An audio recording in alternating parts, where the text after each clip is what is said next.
Hi everyone, and welcome. Today we're diving into the beautiful story of Sita, a name we often connect with grace and devotion. But her story is so much more than that. It's a story of incredible and often overlooked strength. And it all begins with her miraculous appearance on a very special day, Sita Navami. Okay, let's jump right in. The story behind this day is just so profound. It doesn't start in a palace nursery, but with the earth itself. And this quote right here, it gives us the first clue to her truly divine and powerful nature. So, to really understand Sita, you have to understand the day she appeared. Let's take a look at what makes this day so spiritually important and, how her incredible origin story actually begins.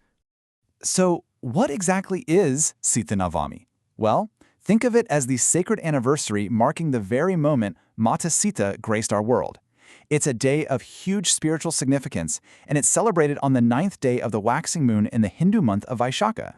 Now, for anyone celebrating, the timing is really important. So for 2026, the most auspicious time for prayers is right around midday on April 25th. And get this? It's under the Pushya Nakshatra, a star alignment that's all about nourishment and divine grace. How perfect is that? Now here's where the story gets really fascinating. How Sita actually came to be. This isn't your typical birth story. It's honestly one of the most miraculous and beautiful accounts in all of the scriptures. Okay, so picture this. The great King Janaka of Mithila is out preparing a field for a sacred ritual, a yagya. As he's plowing the land, his plow hits something hard. It's a golden casket, and inside he finds this radiant, beautiful baby girl. He names her Sita, which literally means the furrow from the plow, forever connecting her to her true mother, Bhoomidevi, Mother Earth. She wasn't born of a womb, she came directly from the land itself. Just amazing. And because of this unique beginning, she has so many wonderful names, and each one tells us a little bit more about who she is. She's Bhumija, born of the earth. Makes perfect sense, right? She's Janaki, daughter of King Janaka.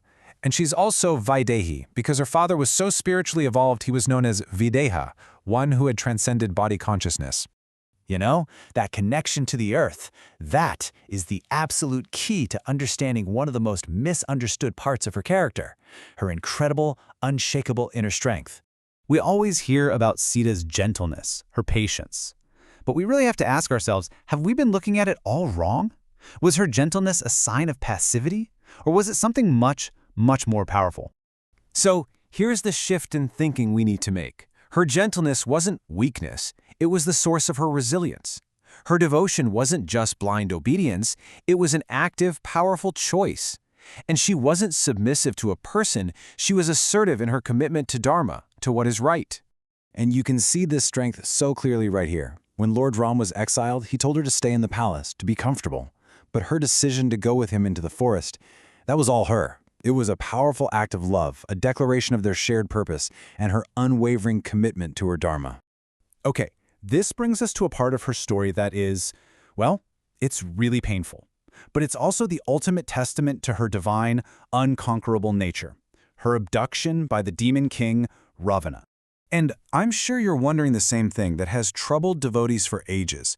How could this even happen? How could the eternal partner of the Supreme Lord, purity itself, be touched by such evil? Well, ancient texts like the Kurma Purana give us a really profound answer.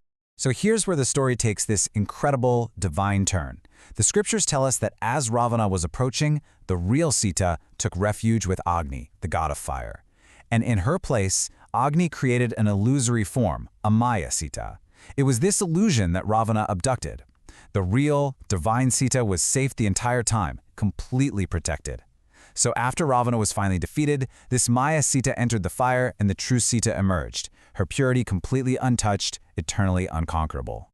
So, knowing this incredible story of her origin, her quiet strength, and her divine protection, how do we honor Mata Sita today? How do we connect with her sacred legacy?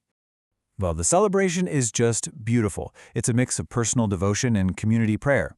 Many people will fast, praying for happiness in their marriage. Special prayers are offered to Sita, Ram, and Hanuman. The air is just filled with beautiful songs or bhajans and readings from the Ramayana. It's really a powerful day to just stop and reflect on the values she represents: purity, dedication, and just immense courage. When you boil it all down, Sita Navami is a celebration of this one singular divine feminine principle.